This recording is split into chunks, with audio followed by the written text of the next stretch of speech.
සද්ධර්ම ශ්‍රාවක කාරුණික ගුණගරුක බෞද්ධ පින්නතුනි, බොහෝම ශ්‍රද්ධාවෙන් යුක්තව මේ සියලු දෙනාම සූදානම් වෙන්නේ තථාගත ශාන්තිනායක සම්මා සම්බුදුරජාණන් වහන්සේ විසින් ලෝක සත්වයන් පිළිබඳව අපරිමිත දයාවෙන්, කරුණාවෙන්, මෛත්‍රියෙන් යුක්තව අවබෝධ කරගෙන දේශනා කොට වදාළ පරම ගම්බීර වූ ශ්‍රී සද්ධර්ම රත්නයෙන් අබමල් රේණුවකටත් වඩා අඩු බොහෝම පුංචි කොටසක් දේශනා කරවගෙන ධර්ම ගෞරවය පෙරදරි කරගෙන දේශනාගත ධර්මය ශ්‍රවණය කරන්නත්,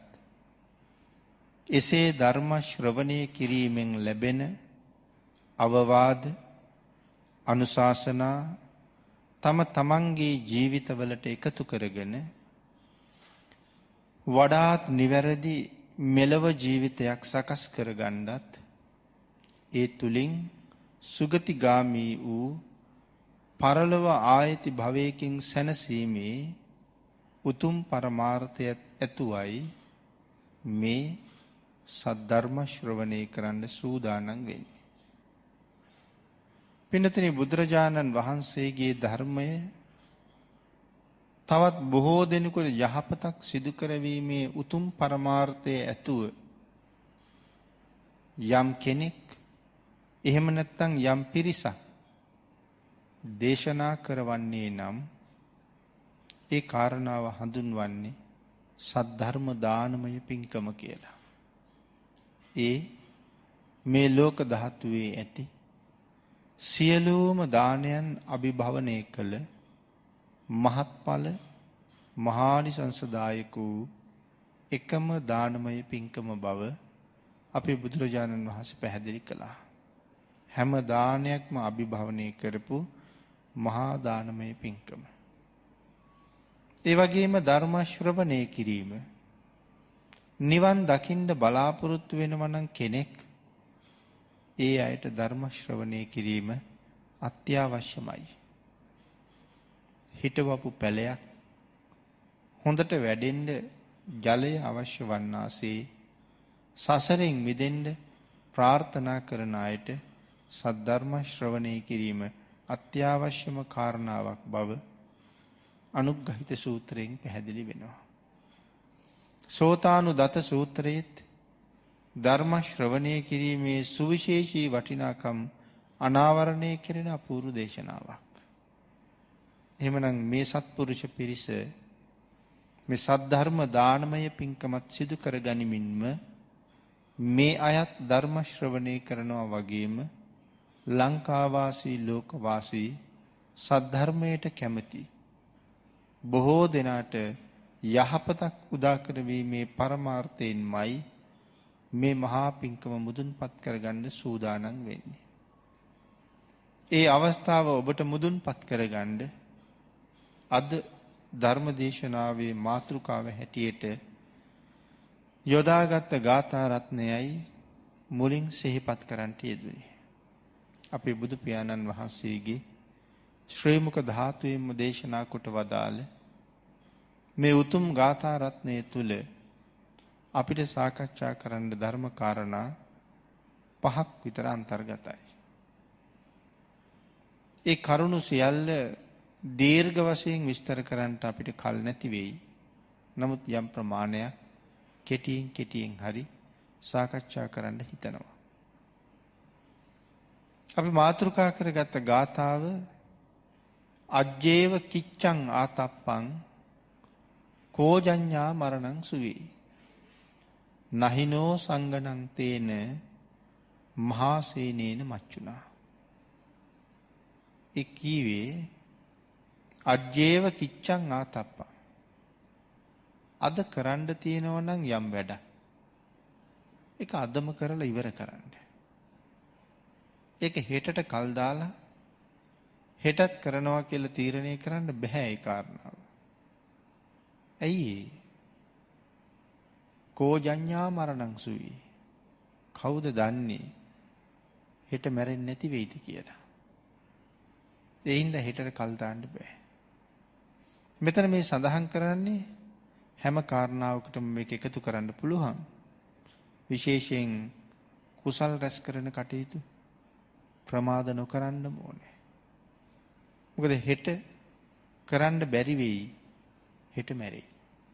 අද කරගන්න තිබිච්ච දේ නැත්තම් මරණ මංචකයට වෙලා අනේ මෙහෙමත් කුසල් අපිට කරගන්න තිබුණනේ. ඒ දේවල් කරගන්න බැරි වුණානේ කියලා පශ්චාත්තාපයටපත් වෙනවට වඩා පුළුවන් වෙලාවේ ජීවිතේ කුසලයෙන් පෝෂණය කරලා තියෙන එක හරි වටිනවා. නහිනෝ සංගරන්තේන මේ මැරෙන්නේ නැහැ කියලා කාටවත් කියන්න බෑ. මේ ලෝකේ ජීවත් වුණාද කොයි තරම් ජනගහනයක්. අද ඒ අය කවුරුවත් නැහැ. ඒ හැමෝම මැරිලා. අදත් ඉන්නම පිරිසක් හෙට වෙනකොට ඒ පිරිසෙනුත් විශාල පිරිසක් මැරෙනවා. අද හවස් වෙනකොටත් තවත් විශාල පිරිසක් මැරෙනවා. එහෙනම් මේ මරණය කියන ධර්මතාවයත් නොනවතින දවසක් නැහැ. හැබැයි ඒ ධර්මතාවය ඔබෙන් මගෙන් නවත්ත ගන්න ඔබටයි මටයි පුළුවන්කම තියෙනවා. එහෙම වෙන්න නම් මරණය කියන ධර්මතාවයේ දවසක මරලා දාන්න ඕනේ. එදාට අපි හොයාගෙන මරණය එන්නේ. හැබැයි මරණය මැරුව කියලා කියන්නේ අපිත් මේ ලෝකෙට එන්නේ නැහැ. එදාට මැරෙන්න කෙනෙක් නැහැ. එහෙනම් මං වෙනුවෙන් මරණය මැරිලයි තියෙන්නේ. මැරුණා කියලා කියන්නේ මොකවත් ක්‍රියාත්මක වෙන්න බෑනේ. ඒ නිසා මරණයට මා වෙනුවෙන් කිසි දෙයක් කරන්න බැරුව යනවා. අවසානට සඳහන් කළා මහා සේනේන මච්චුණා. මේ ලෝකෙ මෙතෙක් ජීවත් වුණාද යම් පිරිසක් කෝටි ප්‍රකෝටි ගණන් ඒ මහසෙනග ඔක්කොම මාරයාගේ තුරුලටම ගියා. මහා සේනේන මච්චුණා. ඒ මහසෙනග ඔක්කොම මැරුණා. කවදාවත් මාරයාගෙන් අපිට එක තප්පරයකටවත් ජීවිතේ ඉල්ලගන්න බෑ. තරම්ම කරුණිකයි. ජීවිත කාලෙම හම්බ කරපු සල්ලිත් දීලා, රන් රිදී මුතු මැණික් ආදියක් දීලා, ඉඩකඩම් දේපොළක් දීලා මට එක පැය භාගයකට මට එක ඇහි පිල්ලම් ගහන කාලෙකට මගේ ජීවිතය දෙන්න ඒ වෙනුවෙන් මේ සියලුම දේවල් අල්ලස් හැටියට ගන්න කිව්වත් ගන්නෙ නෑ. ඒක තමයි මරණයේ ස්වභාවය. ඒ නිසා අපි හැම වෙලාවෙම ඒ මරණය පිළිගන්න සූදානම් වෙන්න ඕනේ. ඒකට සූදානම් වෙලා හිටියොත් අපිට ගොඩක් සතුටින් මැරෙන්න පුළුවන්. කෙනෙක් විභාගයක් කරන්න බලාපොරොත්තු වෙනවා. එයා දන්නවා අහවල් කාලෙට විභාගෙ තියෙයි. කිසිම සූදානමක් නැහැ. සමහරු පාඩම් කරනවා, ලියනවා, ඉගෙන ගන්නවා. තවත් එක්කෙනෙක් නිකම්ම ඉන්නවා. විභාගෙ ලං වෙන්න අර හොඳට ප්‍රගුණ කරපු අය හරි සතුටටපත් වෙනවා මේක ඉවර කරලා නිදහස් වෙන්න. හැබැයි පාඩම් වැඩ ආදී කරගත්තේ නැති කෙනා බොහොම පශ්චාත්තාපයටපත් වෙනවා මම මොනවද ලියන්නේ කියලා. අරගොල්ලෝ ලියලත් සතුටින් ඉන්නවා, මෙයා ලියලත් දුකින් ඉන්නවා. මට කොයිතරම් හොඳට වැඩ කරගන්න පුළුවන්කම තිබිලත් මං කරගත්තේ නැහැ කියලා. ආන් ඒ වාගේ මරණයට සූදානම් වෙන්න හොඳටම ඉඩකඩ තියෙන අපි එයින් ප්‍රයෝජන ගන්න නැතුව මරණ මංචකේ වැටිලා බොහෝම දුක් විඳින්න පටන් ගන්නවා. බොහෝම කල්පනා කරන්න පටන් ගන්නවා. එදාට ඒ දුක කියන්න කෙනෙකුත් නැහැ. කීවට ඒ දුක අහන්න කෙනෙකුත් නැහැ. කලාතුරකින් කෙනෙක් ඇහුවත් එයාට අපට පිළියමක් කරලා දෙන්න පුළුවන්කමකුත් නැහැ. ආන් ඒ නිසා මේ ලෝකේ ජීවත් වෙන මිනිස්සු හුඟක් අය මැරෙන්න හරි බයයි. පැය භාගයක් හරි ජීවත් වෙන්න පුළුවන් නම් යන්ත්‍රයකට මුවා වෙලා හරි යන්ත්‍රයක පිහිටෙන් හරි තව ටිකක් හරි ජීවත් වෙන එක අපේ බලාපොරොත්තුවයි කැමැත්තයි. හැබැයි මරණයට සූදානම් වෙච්ච කෙනා මොකද එයා හොඳටම දන්නවා මම මැරිලා දුගතියක යන්නේ නැහැ කියලා. දුගතියක යන්නේ නැත්තම් මැරිච්ච ගමන් යන්නේ සුගතියක. ඒ සූදානම් වෙච්ච අය. තව මොහොතකින් S2 පියවිලා. ඊළඟ තත්පරයට ඊළඟ ෂණයට මේ මනුස්ස ලෝකෙට වඩා ලක්ෂ කෝටි වාරයකින් සැප වැඩි දිව්‍ය විමානයක ඉපදෙන්න ලැබෙනවා නම් අපි මැරෙන්න බය වෙනවද? එහෙමනම් අපිට තියෙන්නේ මරණය පරක්කුවක්. අද කෑ ගහලා කියයි මට අර යන්ත්‍රයක්වත් හයි කරලා තව ටිකක් හුස්ම ගන්න උදව් කරන්න. තව ටිකක් ජීවත් වෙන්න උදව් කරන්න කියලා. හැබැයි මේ අතපය වේදනාවල්, ශාරීරික වේදනාවල් ඔක්කොම දරාගෙන ඉන්න කෙනෙක් යන්ත්‍රයකට සම්බන්ධ කරගන්න යනකොට තමන් දන්නවනම් හරියටම මට මැරිච්ච ගමන් වෙන්නේ මොකද්ද කියලා. සමහරට එයා කෑ ගහයි ඔය යන්ත්‍රේ මගේ ඇඟට යොදන එකකින් නවත්තන්න කියලා. එයි මට මේ තවත් මේ කායික පීඩාව විඳිනවට වඩා මොන තරම් සැප තියෙන තැනක ඉපදෙන්න පුළුවන්ද? ඊළඟ තප්පරේ. යේකේචි බුද්ධං සරණං ගතාසේ නතේ ගමිස්සන්ති අපාය භූමි. දැන් මේ හරියටම භාග්‍යතුන් වහන්සේ සරණ ගියා නම් අපායක යන්නෙම නෑ. පහාය මානුසන්දේහං මනුස්සකයෙන් ප්‍රාණවායුව ඉක්ම යනවත් සමගම දේව කායං පරිපූර්ණසන්ති සම්පූර්ණ කරන්නේ දෙව් පිරිසයි. එතෙන්ට ආව කෙනා හැබැවින්ම මැරෙන්න බය නැති කෙනෙක්. මේ ගාථා රත්නයේ ධර්මකාරණා 5ක් විතර අපිට සාකච්ඡා කරන්න පුළුවන් කියලා මුලින් සිහිපත් කළා. ඒක තියෙනවා පළවෙනිම කාරණාව හැටියට සසර බොහෝම දිගයි කියලා. දෙවෙනි කාරණාව නරක දුක්ඛයෝ බොහෝම භයානකයි. මනුෂ්‍ය ආත්ම භාවය පරම දුර්ලභයි. බුද්ධෝත්පාදයත් එසේම දුර්ලභයි. මරණය ඊටම ඉක්මන්. මේ තමයි මේ ගාථා රත්නයෙන් අපිට සාකච්ඡා කරන්න තියෙන කරුණු ටික. එhmenan අවසාන කාරණාවට කරුණු ටිකක් අපි සිහිපත් කළා මුලින්ම. පළවෙනි කාරණාව සසර බොහෝම දිගයි. ඒකේ සීමාවක් මායිමක් තියෙනවද? අනමතග්ග සංයුත්තේ බුදුරජාණන් වහන්සේ පැහැදිලි කරනවා අනමතග්ගෝ යං සංසාරෝ පුබ්බා කෝටින පඤ්ඤායිති කියලා.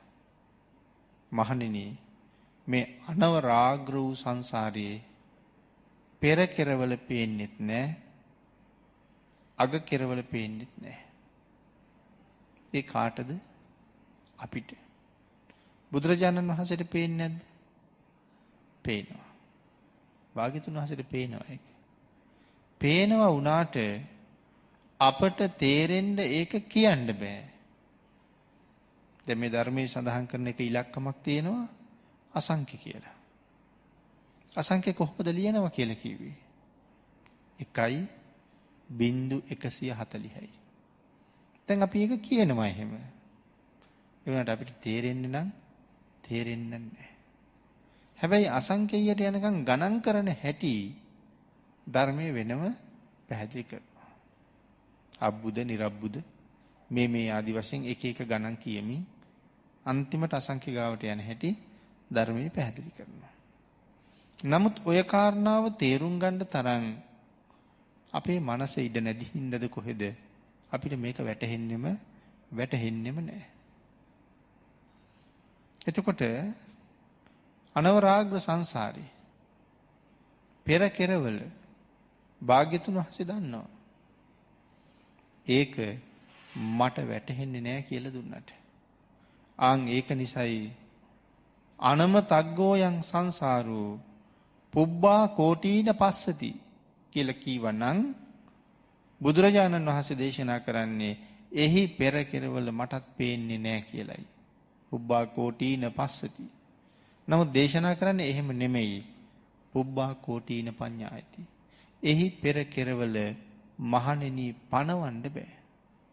ඇයි පණවන්න බැරි? ඔබලාට ඒක තේරෙන්නේ නැති හින්දා. පෙර කෙරවල පණවන්නත් බෑ. පසු කෙරවල පණවන්නත් බෑ. ඒ තරම්ම දිගයි සංසාරේ. ඒකයි මේ පළවෙනි කාරණාවේ සඳහන් කළේ සසර බොහෝම දිගයි කියලා. කාල වේලාවත් එක්ක උදාහරණ එකක් දෙකක් පැහැදිලි කරගන්න විතරක් සිහිපත් කරලා අපි අනික් කාරණාවට යමු. නිතරම හොඳට ඔබ අහලා තියෙන කාරණාව, දන්න කාරණාව භාග්‍යතුන් වහන්සේ පැහැදිලි කරනවා. එක අම්මා කෙනෙක්. ඒ අම්මගෙන් ඔබත් මමත් මේ සංසාරේ උරාගත්ත කිරි ප්‍රමාණය මහා සාගර ජල කඳට වඩා වැඩි කියලා. එකම අම්මා කෙනෙකුගෙන් මේ ජීවිතයේ ඔබ අම්මේ කියන කෙනා, මම අම්මා කියන කෙනා, ඒ අම්මා පෙර භවයවල් වලත් මට හම්බෙච්ච වාරවල සීමාවක් නැහැ. ආන්ගේ අසීමාන්තික වාරවල ඇගෙම්ම මම කිරිබීවා. එතකොට ඒ අම්මා මේ ජීවිතෙත් මට උපත දීලා ඊළඟ භවයේත් හම්බ වුණාද? නෑ. ඒ අම්මා ආයේ මට හම්බ වෙන්නේ ආත්ම කෝටි ගානකින්. එතකොට අද ඇගෙන් කිරි උරා ගත්තාම මං අය ඇගෙන් කිරි බීලා තියෙන ආත්ම කෝටි ගානකින්. එතකොට අද බීවොත් කිරි කලගෙඩියක් බොන්නේ නෑනේ අපි. බොහොම ස්වල්පයයි. ඒකට තව ස්වල්පයක් එකතු වෙන්නේ ආත්ම කෝටි ගානකින්. එහෙම එකතු කර කර මහා සාගරයේ ජල කඳට වඩා වැඩියෙන් ඒ අම්මගෙන්ම කිරි බොන්න ඔබට හිතන්න පුළුවන්ද කොච්චර ඉපදෙන්න ඇද්ද කියලා. ඒ කාරණාව හිතලා මහ මුහුදේ ජලය ගැන කල්පනා කරන්න ගත්තොත් අපි ඔළුවේ කැක්කුම හැදෙනවා.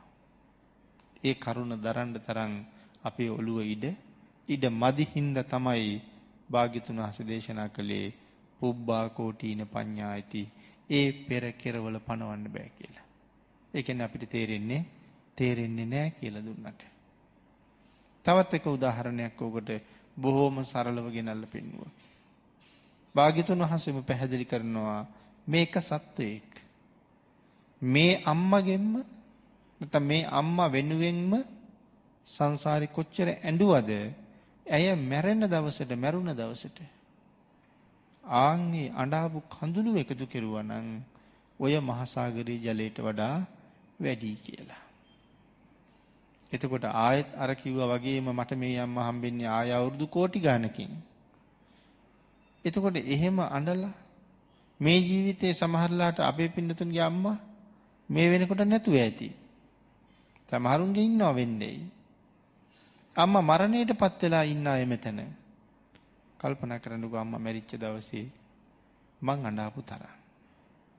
ආන්ගේ අඬාපු කඳුළු එකතු කරන්න පුළුවන් වුණා නම් අඬු කෝප්පයක් පිරෙන්න අපිට අඬන්න පුළුවන් වුණාද කියලා. එච්චර අඬන්න බැරි වුණා. එතකොට ඒ අඬු කෝප්පේ රැකගෙන ඉඳලා ආය අවුරුදු කෝටි ගානකින් ඒකට අඬු කෝප්පයකටත් වඩා අඩු කඳුළු ප්‍රමාණයක් එකතු වෙනවා ඇය ආයෙත් මැරුණ දවසට. එහෙම අවුරුදු කෝටි ප්‍රකෝටි ගණන් වලින් ඇය මගේ අම්මා වෙවි. නමුත් අඬා මං රැස් කරන මේ අඬු කෝප්පයක් තරම් නොවිච්ච කඳුළු එකතු කර අර සාගර ජල කඳට වඩා වැඩි කඳුළු සාගරයක් පුරවන්න මොන තරම්නම් සංසාරේ ඉපදෙන්න ඇද්ද? ඒ වාර ගන්න පණවන්න බෑ කියන්නේ අපිට තේරෙන්නේ නැහැ. දැන් සංසාරේ කොච්චරනම් දිගද? මේ ඒකට උපමා දෙකක් විතරයි ගෙන හැර දැක්වේ. සසර බොහොම දිගයි. ඊළඟට නරක දුක්ඛයෝ බොහොම භයානකයි. මොනවද මේ නරක දුක් කියලා කියන්නේ? සතර අපාය කියලා අපි කතා කරනවා. ඒ සතර අපායේ තියෙනවා නරකය කියලා කොටසක්. නරක, තිරිසන්, പ്രേත, අසුර. ඒකයි සතර අපාය. එතකොට ඒකේ පළවෙනි එක නරක. ඒ නරක කිව්වේ නිරේට. එහෙම නැත්නම් අපි එකට තව වචනයක් කියනවා අපාය කියලා. අපායවල කීයක් තියෙනවා කීවද? ධර්මයේ සඳහන් කළා 136ක් පිළිබඳව. මහා පායවල් කීයේද? 8යි. මහා පායවල් 8යි. එක මහා අපායක් වටේට තියෙනවා පුංචි පුංචි අපායවල් 16ක්. 16 වරක් 8 128යි. මහා 8යි 136යි. ඒ දුක මහා භයානකයි කියලා සඳහන් කළේ ඒ දුක්ඛන්දරාවේ සීමාවක් නැති හින්දා. නිමාවක්, කෙරවලක්, පරතරයක් හොයන්න බැරි හින්දා. ඒ තරම් දුකයි. ඒක පැහැදිලි කරනවා භාග්‍යතුන් වහන්සේ නොඑක් තැන. නිමි ජාතකයේ මේ නරක දුක්ඛයෝ යම් ප්‍රමාණයකට පැහැදිලි කරපු අපූර්ව ජාතක කතාවක්. ආන්ගේ නිමි ජාතක කතාවේ සඳහන් කරනවා මේ සමහර පුද්ගලයෝ ඔය අපායේ ඉපදිච්චාම ඒ සත්තු හරීම ලොකුයි. ගව් ගානක් උසයි කියලා සඳහන් කරන්නේ. නිරේ පාලකයෝ යමපල්ලු මේ තරම් දැවැන්ත පුද්ගලයෝ ඒ අයගේ බෙල්ලට මද්ද දාලා ඇදලා බිම පෙරලනවා. මේ සමහර අපායක බිම පෙරලලා ඒ බිම කියන්නේ මීට වඩා රතුම රතු පාටට දිලිසෙන්නේ ඇයි? ගිනි අරන්. අඹ දැල්ල වාගේ රතුයි. තන්නේ ක්‍රම ගිනි අරන් තියෙන්නේ. යකඩ පොළොව. ඒක මත තමයි මේ නිරිසතු පෙරලන්නේ. පෙරලලා අරගොල්ලෝ අරන් එනවා. පොරව, පිහිය මේ ආදී නොයෙක් උපකරණ ගෙනල්ලා කකුල් දෙකේ ඉඳලා කපනවා. කප ගොඩ ගන්නවා. කපන මස් ගොඩ ගන්නවා. එහෙම කපාගෙන ඇවිල්ලා පුද්ගලයා කපලා ඉවර කරනවා. ඉවර වෙනවත් එක්කමයි උපදිනවා. ආයෙ පෙරලනවා. ආයෙ කපනවා. කර්මයේ හැටි. දැන් මස් කඳු ගොඩ ගහලා අර අලුතෙන් පාරවල් හදන තැන්වල දැවැන්ත පස් කඳු ගොඩ ගහලා තියෙනවා වගේ. මස් කඳු. මේක දැකලා නිමි රජුරු බය වෙනවා. නිමි රජුරු අහනවා මාතලි මොනවා කරපු අයදයි? අච්චර දුක් විඳින්නේ? ස්වාමීනි, මනුස්ස ලෝකේ ඉන්න කාලේ එළු, හරක්, බැටළු මේ වගේ සත්තු කපා මස් විකුණපු කට්ටිය. ඒ අයගේ තමයි ඔය මස් කපා ගොඩ ගහන්නේ. තව සමහර වෙලාවට යමපල්ලු ඇවිල්ලා මේ නිරිසත්තුන්ගේ බෙල්ල කපලා ඒකට අයින්නවා හෙල්ලෙන් බෙල්ලට. අරගෙන ගිහිලා දානවා ලෝදිය හැලියට. දාලා මේගොල්ලෝ අර හෙල්ල අල්ලගෙන ඉන්නවා හරියට පපඩම් බෙදෙනවා වගේ පෙන දදා බෙදෙනවා. ඉතින් මොනව කරපු අයද මාතලි? ස්වාමීනි, මනුස්ස ලෝකේ ඉන්න කාලේ පක්ෂීන්ගේ බෙල්ල කපපු අය. ඒ විඳින තවත් එක වදයක්. තව පැත්තක අම්මට තාත්තට හිරිහැර කරපු අය. තව පැත්තක මේ සිල්පද උල්ලංඝනය කරලා පව් කරගත් අය. මේ විදිහට පුදුම විදිහට දුක් විඳිනවා. ඒ දුකේ සීමාවක් මෙච්චරක් ඒ දුක මේ තරම් කියලා කියන්නේ කාරණා ලෝකේ නෑ. ඒ තරම්ම භයානකයි. තව සමහර තැනක මේ යමපල්ලු දක්කගෙන යනවා නිරිසත්. හරියට නිකන් අර ගාලකට හරක් දක්වනවා වගේ. තනි කරම තියෙන අඟුරු වලක්. ඩක්වර 1000 ගානක අඟුරු වලක්. මිනිස්සුත් ගිහිල්ලා ඒකට පයින්නවා. යන්න දෙයක් නෑ නේ. පැන්නහම ඉන ගාවට එනකන් අඟුරු ගොඩේ රෙනවා. ඊට පස්සේ ගිනි අඟුරු අර පස් කඳු වගේ විශාල ගිනි අඟුරු කඳු තියෙන දිලිසි. ඒව ගාවට ලොකු කූඩ අරගෙන ගිහිල්ලා අර යමපල්ලු පුරවන අඟුරු පුරවලා අල්ලගෙන ඇවිල්ලා දෙපැත්තෙන් නිරිසත්තු ඉන ගාවට අඟුරු ගොඩේ එරිලා ආන් ඒගොල්ලන්ගේ ඔළුව උඩට අර අඟුරු කූඩ පිටින් හලනවා. ඇති වෙන වේදනාව මෙච්චරයි කියලා කියන්න බෑ. ඒක ඉතින් විඳලම තමයි දැනගන්න වෙන්නේ. දැන් එතකොට මේගොල්ලන්ට මේක දරා ගන්න බැරි තැන දෝතිම්ම අර අඟුරු අරගන්න. අරගෙන කටේ දාගෙන කාගෙන යනවා අඟුරු. වේදනාව විගසන්න බැරි. මේක දැකලා නිමි රජුරු හොඳටම බය වෙනවා. නිමි රජුරු අහනවා මාතලී මොනව කරලාද? ස්වාමීනි මනුස්ස ලෝකේ ඉන්න කාලේ දන්සල් දෙන්න කියලා. පන්සල් හදන්න කියලා. ධර්මශාලා හදන්න කියලා. මේ පොදු ස්ථාන හදන්න මිනිස්සුන්ගෙන් සම්මාදමය යනවා. එහෙම ගිහලා මිනිස්සුන්ගෙන් සල්ලි ගන්නවා. ඒ වගේ කියපු වැඩේ නෙමෙයි කරන්නේ. ඒක තමන්ගේ දිනදා පැවැත්මට යොදා ගන්න. ආන්ගේ කට්ටිය තමයි ඔහොම දුක් විඳින්නේ ස්වාමීනි කියලා කිව්වා. මේ වාගේ එක දුක් අපි කරගත්ත පව්කම් වලට විඳවන දුක් ස්වභාවයල් වෙනම මේ නිමි ජාතක කතාවේ පැහැදිලි කරලා දේශනා කරලා තියෙනවා. ඉතින් නරක දුක්ඛයෝ බොහෝම භයානකයි. කිව්වේ ඒකයි. කොයි තරම් භයානකද කියන එක කියන්නේ මේ ලෝකේ වචන නැහැ. ආන්ගේ මහනිරයක් මේ ඇස් දෙකකින් දැක ගන්න වුණොත් ධර්මයේ සඳහන් කරනවා අපේ ඇස් දෙක එළියට යනවා කියලා. නිරේ දැක්කොත් ඇස් දෙක ඉදිරිලා එළියට එනවා කියලා. ඒ තරම්ම භයානක ගිනි කඳක් දෙවෙන්නේ. නමුත් නිරිසත්තු ඇඟිල්ලක් ගහන්න පොවන්න ඉඩක් නැතුව එකේ පිරලා ඉන්නවා සත්වයාගේ මහගෙදර වගේ නිරය.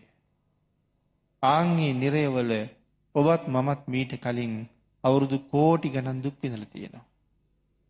අපි කවුරුවත් නිරයට නොගිය අය මෙතන නැහැ. නමුත් දැන් මේ එකක්වත් මතක නැහැ. අපි එහෙන් මැරිලා මෙහි ඉපදිච්ච හින්දා වෙන පිනක් තියෙන හින්දා.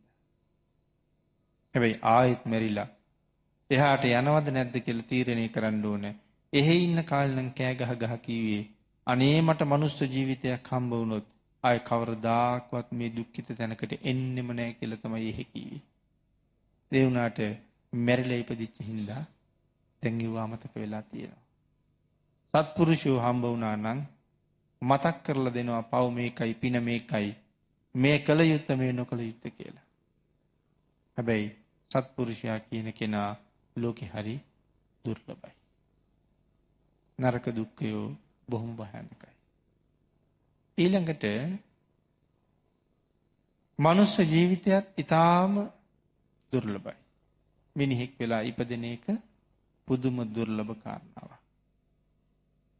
ඒකට එක උදාහරණයක් ගෙන හැර දැක්වුවොත් අපි භාග්‍යතුන් වහන්සේ මේ මනුස්ස චුති කියන සූත්‍ර දේශනාවෙන් පැහැදිලි කරනවා.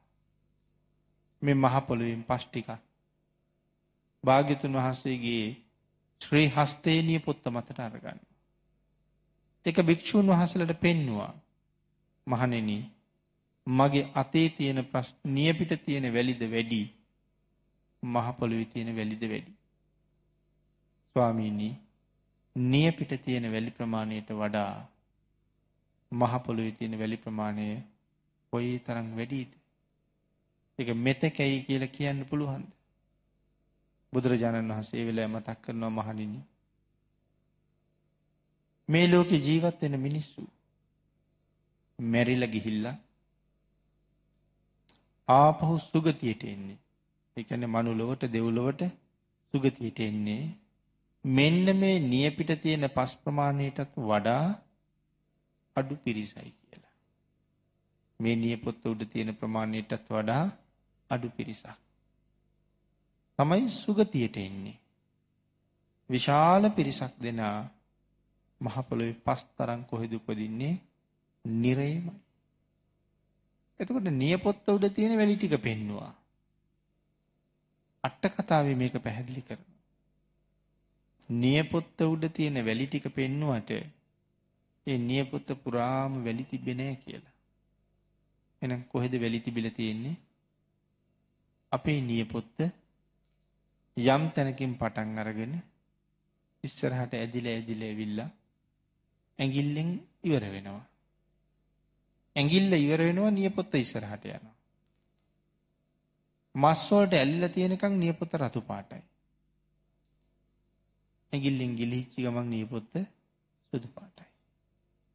අපි එතකොට ඇඟිල්ල කැපෙන්නේ නැති වෙන්න නමුත් යාන්තමට රතු පාට කොටසට නූලක් දෙකක් ඉතුරු වෙන්න අපි නියපොතු කපනවා. සඳහන් කරනවා භාග්‍යතුන් වහන්සේ වැලි තියාගත්තේ ආන් අර සුදු පාට පේන ටිකේ විතරයි කියලා. එතන වැලි හිටින්න ඇද්ද කියලා පුදුමයක් හිතෙනවා එතකොට. දූවිලි ටිකක් තියෙන්නේ. ඒ ටික පෙන්නලා කියන්නේ මීටත් වඩා අඩු පිරිසයි මැරිලා ආය මනුස්ස ලෝකෙට සුගතියට එන්නේ කියලා. එහෙමනම් මනුෂ්‍ය උප්පත්තිය මොන තරම්නම් දුර්ලභද කියලා පැහැදිලි කරන්න ගත්ත එක උදාහරණයක්. නමුත් මේ ශ්‍රේෂ්ඨ මනුෂ්‍ය ජීවිතය අද ඔබටත් මටත් ලැබිලා. මේ ජීවිතේ ඔබට මට හම්බ වෙන්නේ නැත්තේ අවුරුදු කෝටි ප්‍රකෝටි ගානකින්. ආයේ මේක හෙට අනිද්දාට නැති වුණොත්, අද හැන්දෑවේ නැති වුණොත්, ওই කොට්ටේ උඩම නැති වුණොත්, ගෙදර යන ගමන් නැති වුණොත්, ආයෙත් මනුස්ස ජීවිතයක් හම්බ වෙන්න අවුරුදු ලක්ෂ ගාණක් කෝටි ගාණක්වත් ගත වෙයි.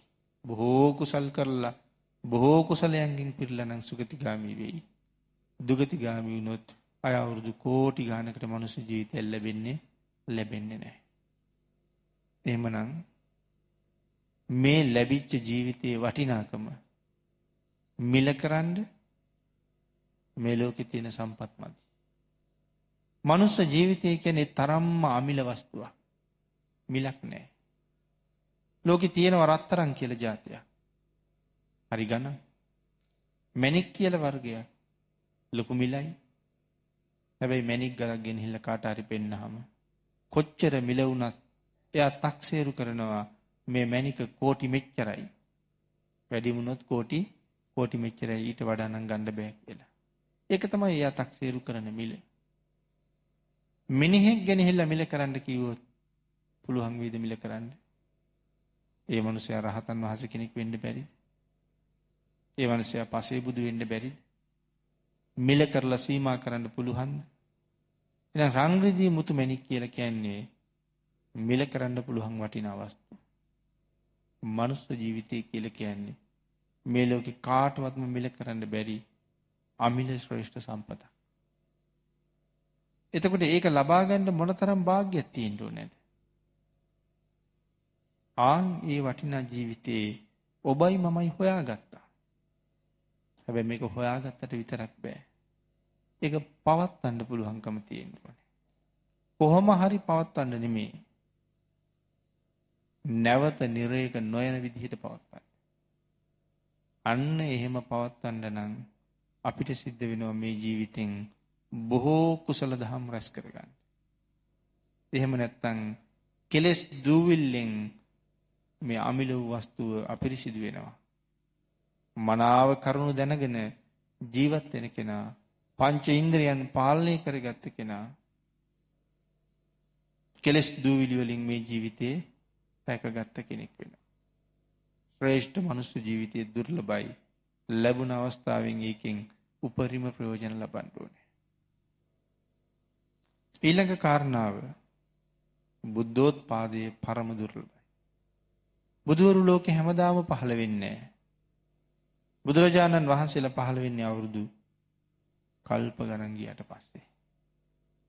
ඒ නිසා හරිම දුර්ලභ උපතක් භාග්‍යතුන් වහන්සේගේ උපත. ඒ උපතක් තියෙන කාලයක් කෙනෙකුට හම්බ වුණොත් නිරයෙන් නිදහස් වෙන්න ඒ උපතම ප්‍රමාණවත්. ඒ හමු වීමම ප්‍රමාණවත්. ශ්‍රද්ධාවන්තයට සහ ප්‍රඥාවන්තයට.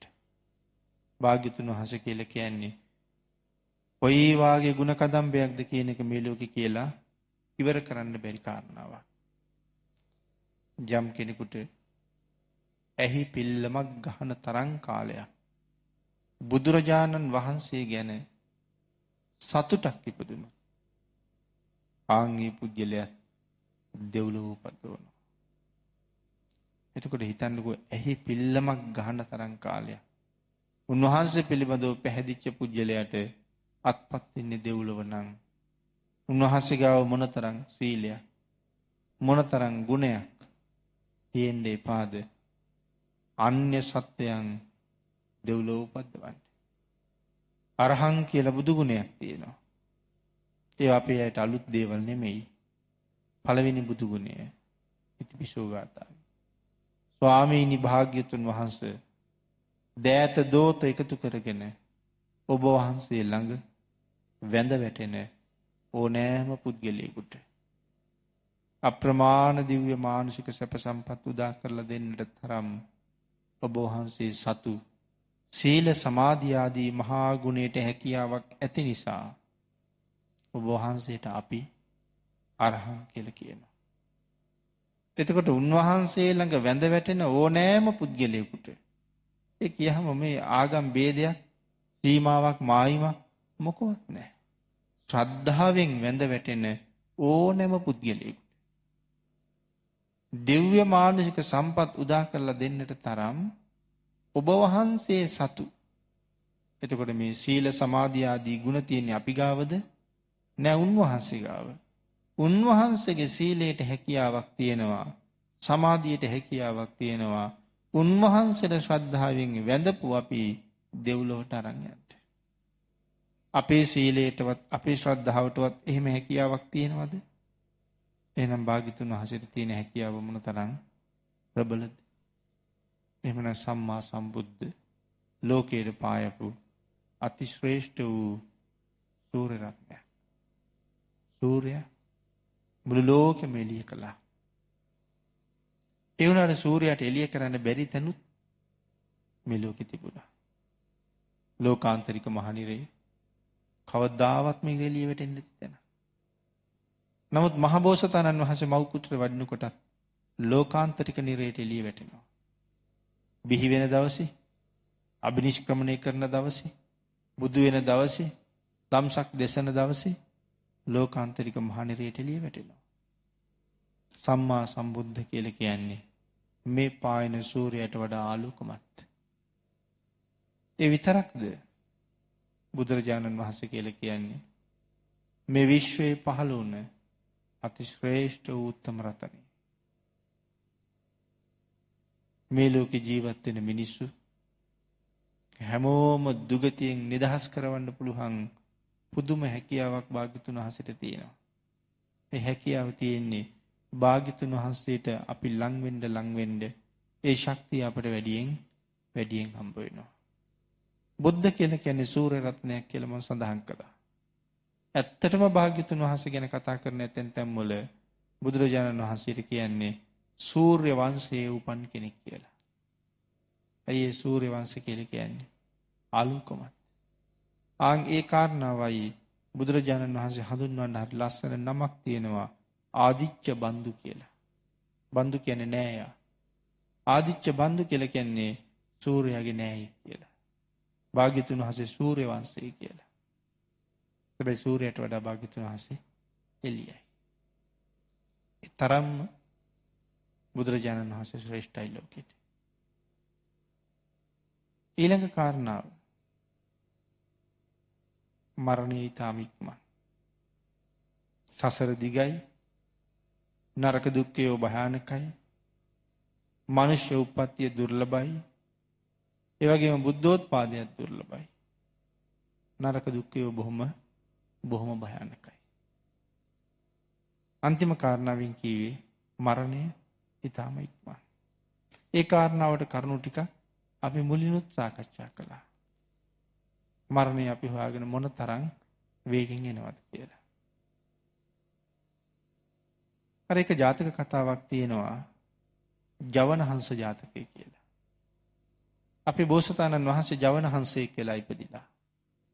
හරි වේගෙන් යන්න පුළුවන්. ඒකයි ජවනහංස කියන්නේ. කොයි තරම් වේගෙන් ඉගිල්ලෙන්න පුළුවන්ද? සූර්යයට වඩා වේගෙන් ගමන් කරන්න පුළුවන්. සඳහන් කරනවා බරණැස් අහසට ඉහළින් මේ හංසය ඉගිල්ලෙනවා. බරණැස් රජුරන්ට ලොකු ඕනෙකමක් තිබ්බා මේ හංස රජුරුත් එක්ක යාළු වෙන්න. තීරණය කළා එක දවසක් මගේ යාළුවාට බණක් කියලා එන්න ඕනේ. නිකන් නෙමෙයි බය කරලා බණ කියන්න ඕනේ කියලා. ආන්ගේ බය කරන්නයි එන්නේ. මුළු දඹදිව අහසේම ඉගිල්ලෙනවා. හිරු රැස් මහ පොළොවට පතිත වෙන්න දෙන්නේ නැහැ. හිතන්නකෝ හිරු රැස් වලට මහ පොළොවට එන්න දෙන්නේ නැතුව මුළු ජම්බු දීපේ තරම් භූමියක් වහන්නේ කොයි තරම් වේගෙන් ගිහිල්ලෙන්න ඕනද එහාට මෙහාට කියලා. ආන් එහෙම වේගෙන් ගිහිල්ලා මේක නිෂ්ප්‍රයෝජන වැඩක්. මේ සූර්යයාට මගෙත් එක ගමන් කරන්න බෑ. ඉතින් නිකන් මං වැඩක් නැති වස්තුවක් එක්ක මාත් එක තරඟයක් නැති කෙනෙක් එක්ක තරඟ කරන එක තේරුමක් නැති වැඩක්. ඊට වඩා හොඳයි මගේ යාළුවාට බණපදයක් කියලා එන එක කියලා බර්ණස් රජුගේ ගෙදර යනවා. රජු අහනවා කාරණාව. ආපුවම කියනවා. අනේ ස්වාමීනි සූර්යයත් එක්ක දුවපු වේගය මට පෙන්වන්න බැරිද කිව්වා. මහරජා වැඩක් නැහැ. ඒක පෙන්වුවට ඔබතුමාට පේන්නේ නැහැ කිව්වා. අනේ මට මොකක් හරි ක්‍රමයකින් ඒක පෙන්වන්න. රජුගෙන් බේරෙන්නම බෑනේ. එහෙනම් කිව්වා මහ පිට්ටනියකට ගිහිල්ලා ඔබ ගාව ඉන්න දක්ෂතම දුන්වියාවේ 4 දෙනෙක් අරගෙන ගිහිල්ලා ඒ 4 දෙනාට කියන්නේ එකම වර 4 පැත්තට ඊතල 4ක් මුදා හරින්න කියලා. ඒගොල්ලෝ මුදා හරින ඊතල අතිශයින්ම වේගවත්. පැයකට ගැන කතා කරුවොත් සතපොම් 10 ගානක් වේගෙන් ගමන් කරන විදිහට තමයි ඒගොල්ලෝ ඊතල මුදා හරින්නේ. 4 දෙනෙක් 4 පැත්තට මුදා හරින්න කියනවා. එක ඊතලයක්වත් වැටෙන්නේ නැතුව මං ගේනවා කියනවා. රජු ඒ වැඩේ කරනවා. අති දක්ෂ දුනුවායෝ 4 දෙනෙක් ඊතල 4ක් මුදා හරිනවා එකම පාර. ජවනහංස රජු ඒ ඊතල 4න් එකක්වත් බිම වැටෙන්න කලින් ඔක්කොම අහුලගෙන එනවා රජු ගාවට. රජුන්ට මේ ප්‍රීතිය දරා ගන්න බෑ. යාළුවාගේ තියෙන හැකියාව. රජු අහනවා මිත්‍රයා ඔබේ ඔය වේගයට වඩා වේගෙන් යන වස්තුවක් මේ ලෝකේ තව තියෙනවද කියලා. මොකද නැත්තේ මහරජතුමනි. මගේ වේගය මොකද්ද මහරජය? ඊට වඩා බොහොම වේගෙන් යන දෙයක් තියෙනවා. මොකද්ද ස්වාමීනි? රජුන්ට පුදුම කුතුහලයක් සඳහන් කළා. ආන්ගේ වේගයට වඩා වේගෙන් සත්වයාගේ ආයුෂය සත්වයාට හැරලා යනවා කියලා. මාරයා ඊට වඩා ලොකු වේගකින් අපි ගාවට එනවා කියලා. මේක ඇහෙනකොටම බර්ණස් රජු කලන්තය හැදිලා වැටුණා. මේ තරම් ඉක්මනට මාරයා අපි හොයාගෙන ඉනවද කියලා. රජුරවන්ට සිහිය ආවට පස්සේ රජුරු ඇහුවා ස්වාමීනි ඒකෙන් බේරෙන්න ක්‍රමයක් නැද්ද? වැළකෙන ක්‍රමයක් නැද්ද අපිට? සඳහන් කළා මහරජා තියෙනවා. ධර්මිෂ්ඨ වෙන්න. ගුණ ධර්ම පුරන්න. දස කුසල් මත ජීවත් වෙන්න. මාරයාවට බය වෙන්න එපා. ජීවිතේ කුසලයෙන් පුරවලා තියෙනවා. ඔබ ගාවටත් මං ගාවටත් මරණය වේගෙන් එනවා. ඒක නවත්තන්න බෑ කාටවත්. කරන්න තියෙන්නේ මරණය එනතුරු ජීවිතේ කුසල් වලින් පුරවන එක. එදාට මම රැයට අරන් ගියත් කමක් නැහැ. මම දවල් අරන් ගියත් කමක් නැහැ. මම පාන්දර අරන් ගියත් කමක් නැහැ. නිදිහනෙන් ගෙනිච්චත් කමක් නැහැ. බස් එකේදී ගෙනිච්චත් කමක් නැහැ. වැසිකිළියේ ඉන්නකොට ගෙනිච්චත් කමක් නැහැ. කොයි වෙලාවෙ ගෙනිච්චත් මම බය නැති කෙනෙක් බවට පත් වෙනවා. එවන් ජීවිතයක් පෝෂණය කරගන්න භාග්‍යතුන් වහන්සේ අපිට උපදෙස් දෙනවා. මම ධර්ම දේශනාවට තියෙන කාලයත් ඉවරයි. මේ ගාථා රත්නයෙන් පැහැදිලි කරන දහම් කරුණු ටික අපි කෙටියෙන් තමයි සාකච්ඡා කරමු කියලා